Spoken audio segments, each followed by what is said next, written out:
another episode of the Cozy Corner of Cinema, episode number 176, being recorded on Tuesday, August 12th, 2025 at 6:13 p.m.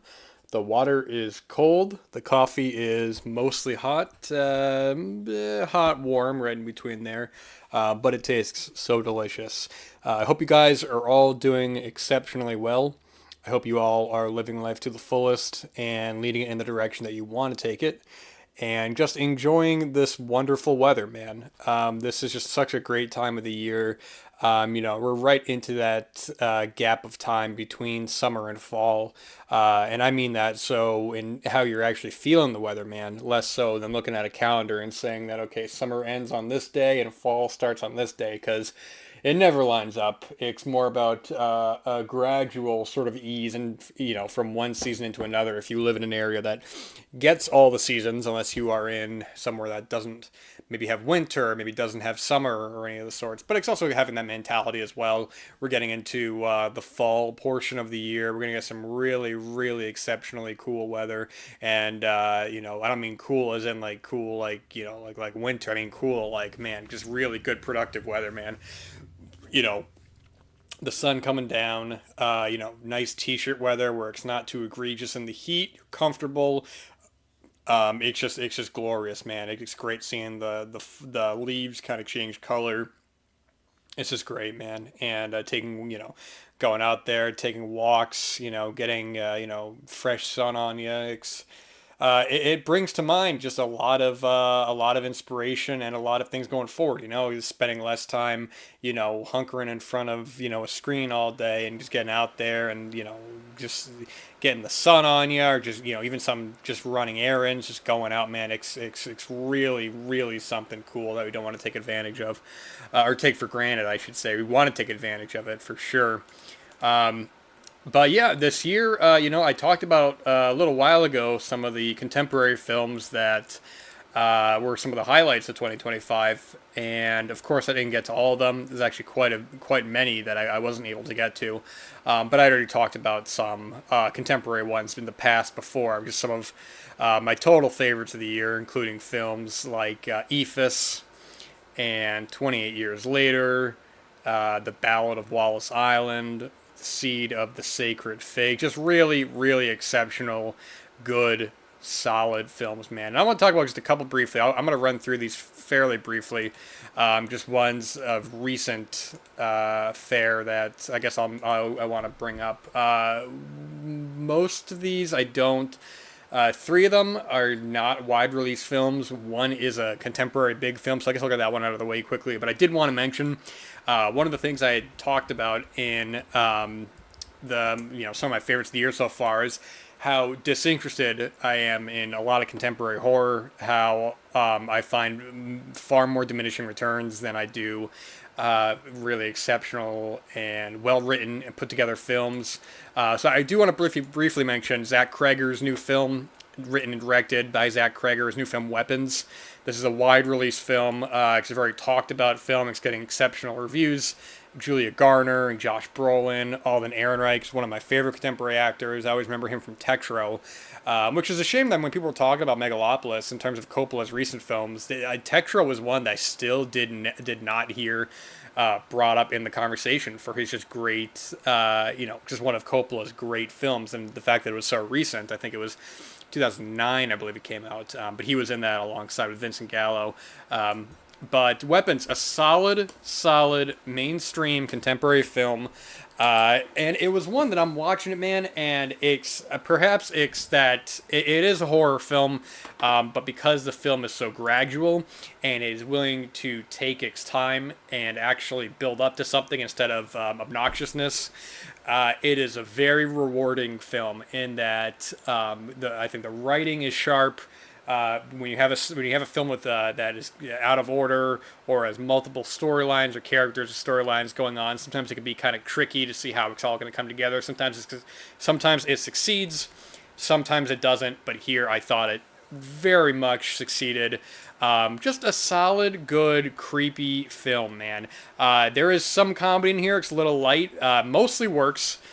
Which is something that I find often that, especially in contemporary horror films as well, a lot of interjected comedy sometimes doesn't feel earned, and it doesn't always work here. But there were a couple times where I felt that it worked. But it's a good kind of creepy story with a really solid third act when everything comes together. And this is one that people have already talked about, but it's better not to know what it is going into it. It's a film that it's not going to spell everything out for you, which is really appreciated. I have already, I to each their own in the film, but I've heard some issues that I just do not agree with, man, in terms of just some things not being explained that I don't think need to be explained. But overall, Zach Cregger's previous film was Barbarian, which is one that I liked, but I wasn't that crazy about it. It's one where I think the first 40 minutes or first act, well, maybe not even first act, the first section of that film, I think is really exceptional.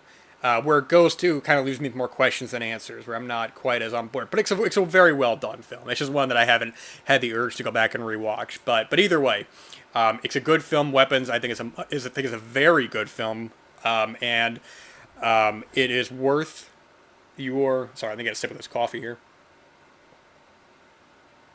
Once I start talking, my throat gets dry. But it's one that's going to be playing at your multiplexes. There's a theater near you playing it. Go check it out. It's a good film. All the characters are solid. All the acting is very good as well. One of the stand-up performances in the film is by one of these actors, Austin Abrams, who plays his character James, and how he gets interwoven in the story. A very natural performance, very charismatic performance. He's great, man. The film it's a highlight of the year, unquestionably, and it's a highlight of contemporary horror, I find, especially with so many diminishing returns of late, that this is one that above all else, above being a film that maybe has some good kills or that has some, enjoyable moments. I think overall, from beginning to end, it's a really, really well done, put together, cohesive narrative. That perhaps on rewatches will give even greater rewards with all the things that you could probably pick up. I'm sure there are things alluded to earlier in the film that on a first viewing you don't even know you're aware of, but then you go back to it and you go, oh my gosh, they set it all up. Quality film for sure, one of the highlights of the year. These are all highlights of the year, by the way, some more than others, but I wanted to mention Weapons right off the bat because it's already been talked about. Smaller-ish sort of film. I'll talk about this one briefly. Documentary that will not be for everyone, but I think if you're on the same wavelength as this film, you're really going to get something out of it. That is a new documentary called Architecton, written and directed by Victor Kozakovsky, and it's one that I went into it not knowing much about it. I really didn't know anything, and it might be better that you know something going into it in terms of this is a very quiet, very slow documentary. So I think that'll turn a lot of people off because there are long, lingering shots of this beautiful architecture, of just these beautiful camera movements, and it has a narrative. It's a light narrative that really kind of comes into play at the very end of the film when the film is kind of summed up, which I don't think it really needed that at the end. I think that could have been probably interspersed throughout. But at first, when I'm sitting there watching it, not knowing that this was going to be the kind of film that I was going to get into, when I eventually, realized this is what I was getting into, I was like, okay, I'm able to appreciate this more. I'm able to appreciate the time that this film is really taking. This is one to see theatrically if given the opportunity. This is one that I think would be really great on like an IMAX screen, or even if this would be one to like test out on a TV, because there's beautiful photography in this, great black and white photography, these great overhead shots going through these mountains of these rocks being crushed, and the sides of mountains being blown up, and we can see close-ups after close-up of these rocks kind of piling on each other. It's very hypnotic, and I would compare it perhaps in a way, if you're looking for some sort of comparison, it's maybe something. And when I say comparison, I don't mean it's like those kinds of films, but I'm saying the kind of film that you're getting into is something like any of the films in the Kotze trilogy.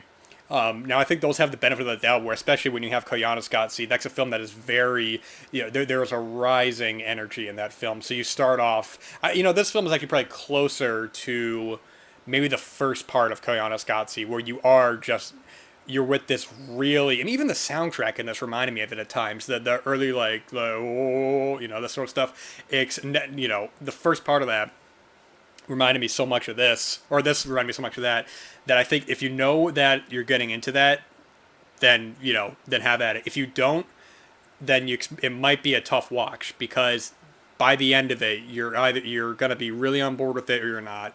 I can already see people calling this boring, calling this slow, because unlike Koyaanisqatsi, when it has that rising energy, I mean, it becomes so hypnotic to the point where it's so intentionally energetic and fast paced that you forget that you're even watching something. And here, I think, especially the benefit of seeing this theatrically, which I know is not playing in very many places. I think at home, excuse me, gosh, every time I'm on here, man, my throat gets so dry. Good lord.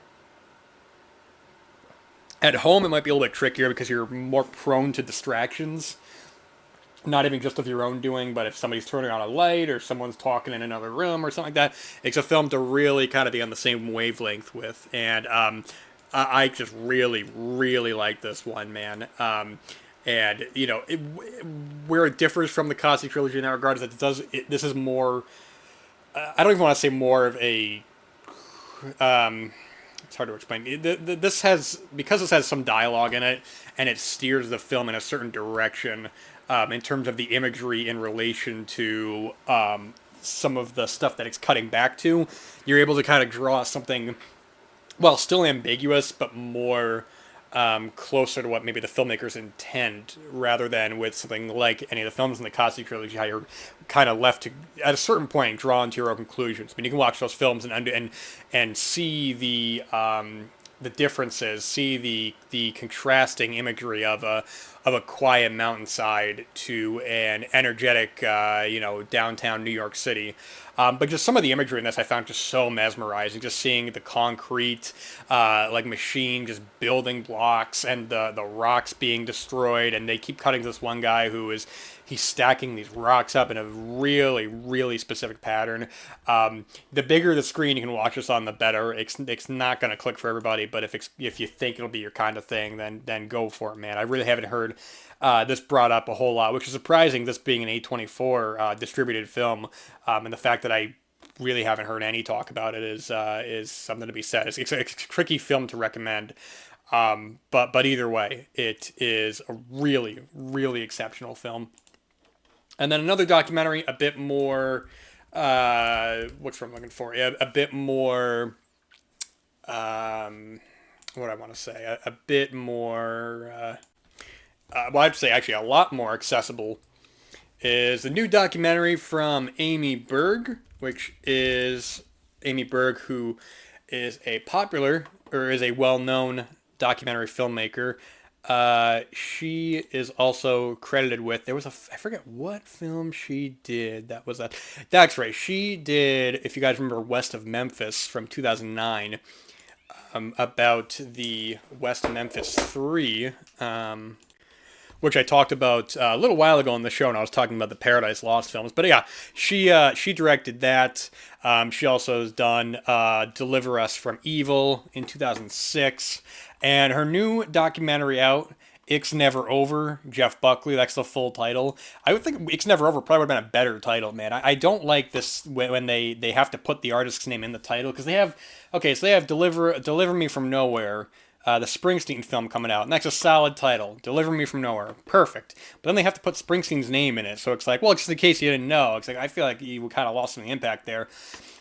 But this is a documentary from HBO about the life of musician Jeff Buckley, whose work I was admittedly not really familiar with. I had known him because of the Leonard Cohen documentary that I saw a couple years ago, Hallelujah, and in that film they talk about how Jeff Buckley's cover of Hallelujah had brought some more attention to Leonard Cohen.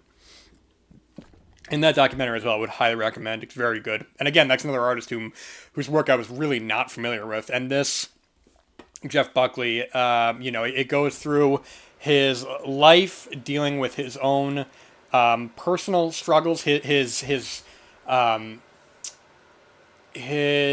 erratic relationship with his father, who was also a famous musician, him having to come to terms with those feelings that he has with his father in a way that's not as black and white as it may seem, in terms of there's a lot of emotional complexities there, but also somebody who was very obsessive with music, who, he does his album Grace and it's a big thing, and just how obsessive he became of just like, I gotta write these songs. They talk about how I think he was gonna write like 100 songs at one point, and picking the best ones, and how he didn't even know if he was gonna be a musician or not. But it's a fascinating look at somebody. I love seeing these kinds of documentaries about somebody who I am not familiar with.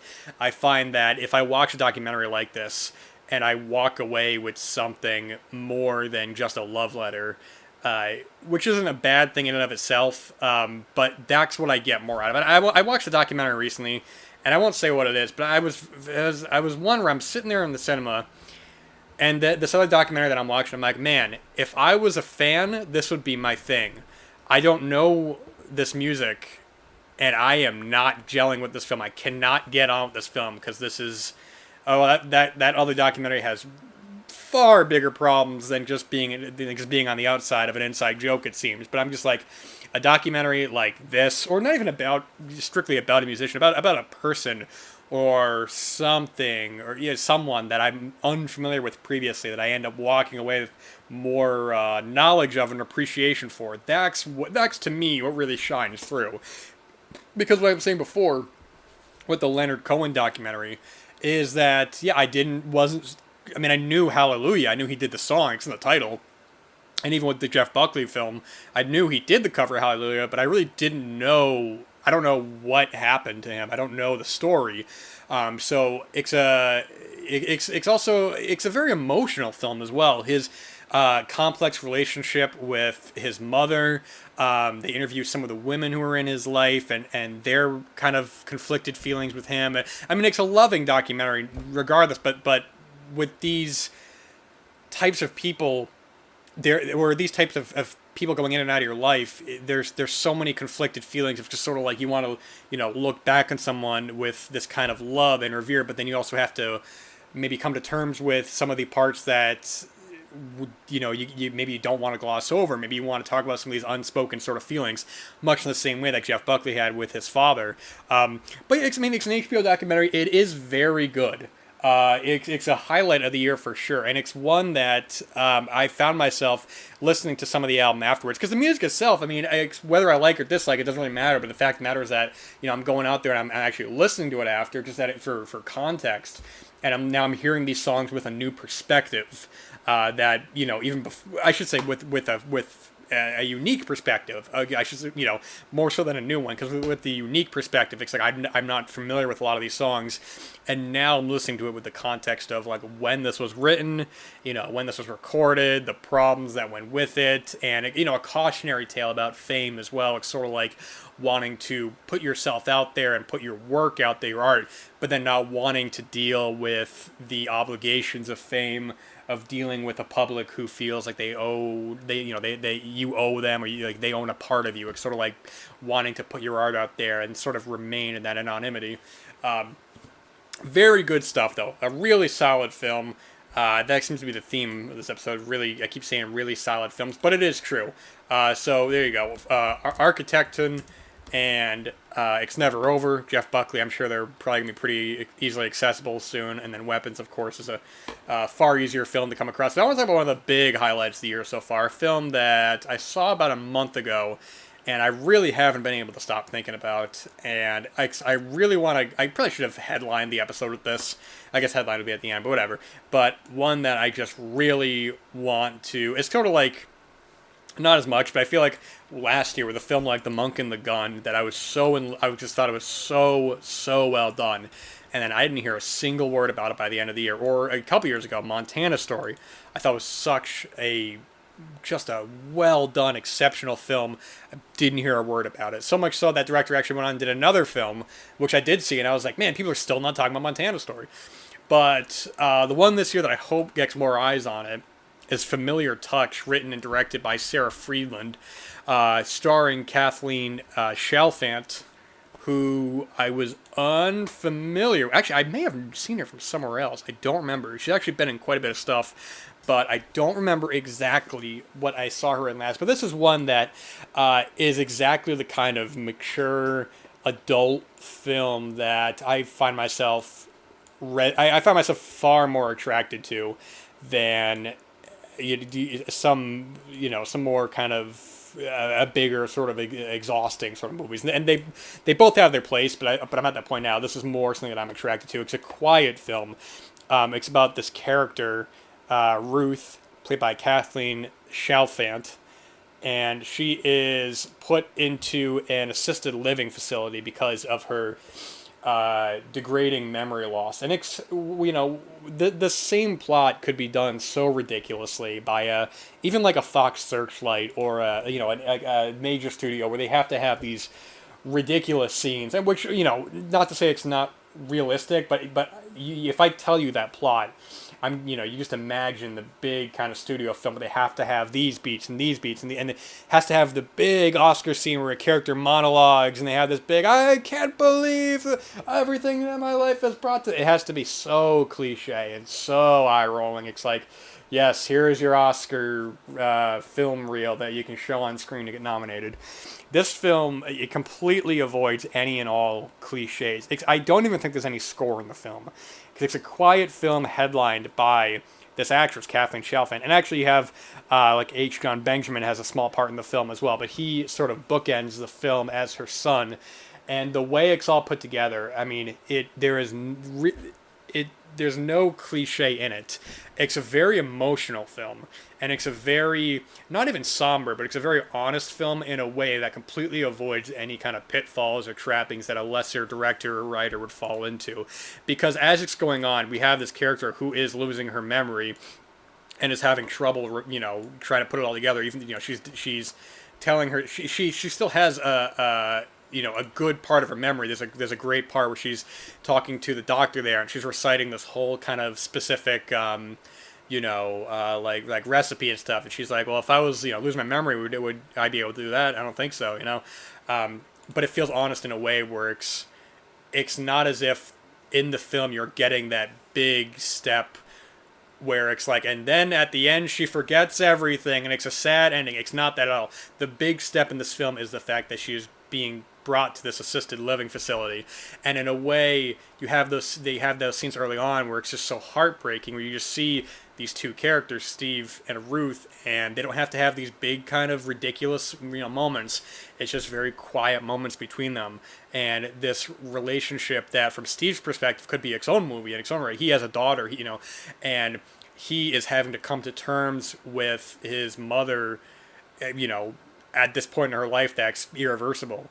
And we don't need to have a big scene of him, when I just think, I think of everything well and so exceptionally this film does. And I think in the back of my brain, I just think of the flip side of just like, I can think of films, I won't mention, but I can think of films that just fall right into those pitfalls. It's just like, and here's the big scene, and here's the audience scene that makes them gasp and makes them, oh man, that's the Oscar-worthy scene. This is a far smarter, far more honest film in a way where not every day is a bad day. There is a lot of comedy in this, and I say a lot of comedy. I don't mean like you like laugh out loud, like haha. But it's not like a somber film.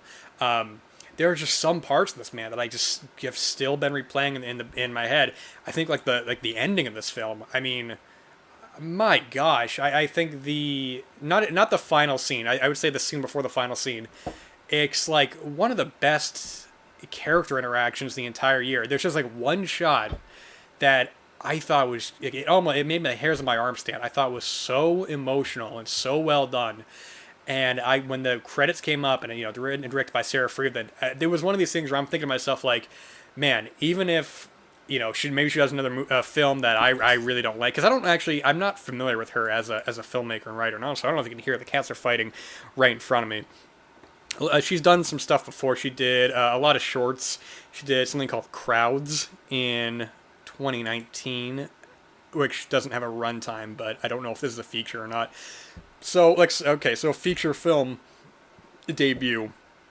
And I thought she completely knocked it out of the park on this one. I mean, if I'm not doing a top 10 this year at all. It's not going to happen. But I mean, there is no question in my mind that this is one of the very best films I've seen, not just of this year, but of the past couple of years. If it was like 2020 and 2025, like put together like a bunch of films that, you know, are really exceptional and really stand out, this would be on it. And I really want to get more eyes on this film, because the problem is that what I'm kind of talking about before when it comes to theatrical films is that, okay, I understand this is not going to play at the multiplexes, even though I think it rightfully should. You know, there's enough superhero movies and action noise fests that a quiet contemplative drama can easily sit alongside those. But hey, you know, I understand that they're not going to be raking in the big bucks like a big superhero movie. And sorry, the cat is all the way over here and I don't have time to pause it.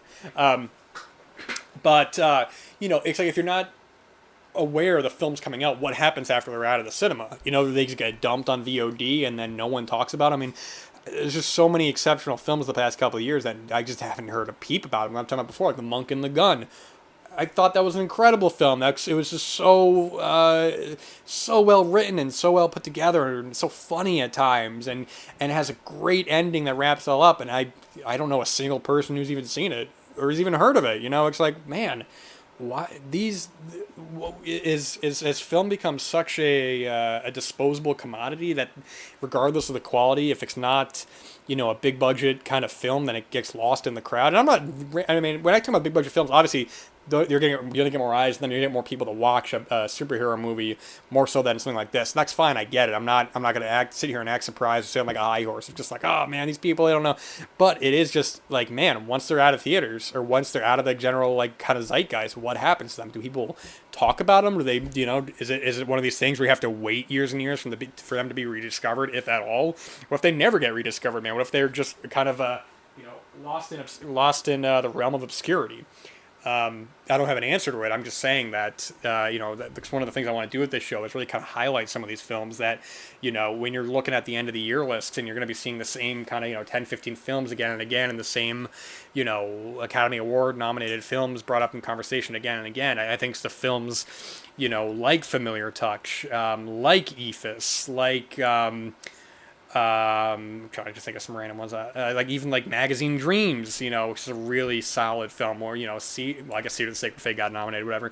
But you know, just these really good films. Or, you know, I'm before Ballad of Wallace Island. I love that film. And that's one of the best things I've seen this year. That's one of the most touching things I've seen this year. But unless, you know, unless you're in the know, unless someone's talking about it, bringing it up. How are people coming across them? You know, there's no video store anymore. You're not going out and taking a chance on a movie. You know, take a chance on a movie now. You watch 2 seconds and you're like, this sucks. I'm turning it off. You know, how many people turned off like The Irishman after, you know, halfway through? You look up that article. It's like, oh my gosh, man. You know, film is not disposable. Films are a commitment, man. Anyway, I'm going totally off topic here. This coffee is definitely not warm anymore. Holy macaroni.